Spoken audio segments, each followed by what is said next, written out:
Okay, part of this ceremony is known as Drashat Preda, saying goodbye to this synagogue at this point, and we're asking Rabbi Fink to please recite the Drashat Preda at this point. It's very brief.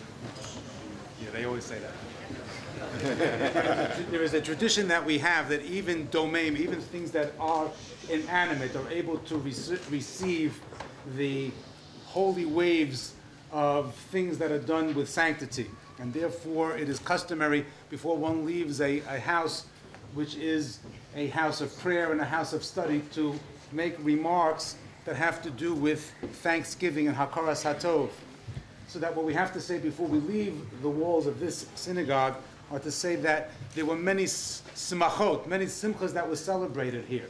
We all remember some of our own children. Right over here we had the bris milah, we had the circumcisions. We also remember our sons and our daughters who were bar mitzvah here, who were bat mitzvah here.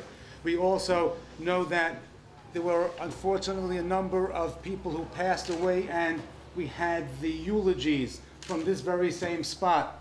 We're also very much aware of the fact that we have lived through at least 2 completions of Shas, 14 years worth in our own Daf Yomi, traveled to these Siyumei HaShas, so many people finished Shas in this building.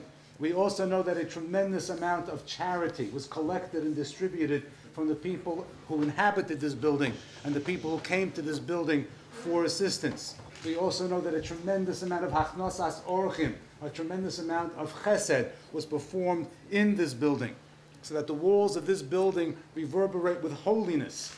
We can remember that on the high holidays, the very walls of this building shook when the Jews said, Shema Yisrael, Hashem Elokeinu, Hashem Echad.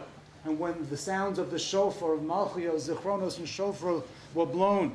We certainly remember when we screamed at the tops of our lungs in devotion and in the belief of atonement, when we said, Hashem Hu Elokim, and we remember that as well. We remember all of the things that we did. We remember all of the memories that are part of our existence and part of our lives that we leave behind in this building. We also remember the faces of many of the people who sat in these pews, who are no longer with us, but are in a different place, in a place up above. And so that as we leave, we express our hakaras hatov, our thanksgiving to God, our thanksgiving to the fact that we came together in brotherhood, we came together in cooperation as a community, and we say to this building, Kasha aleinu predaschem, it is so hard for us to separate ourselves, but we are going on to a facility that will meet the needs, so that all of these elements that have made this building such a wonderful place that we are leaving from will bring us to even higher goals and bring us into a new era for this community and for the shul. Amen. Amen.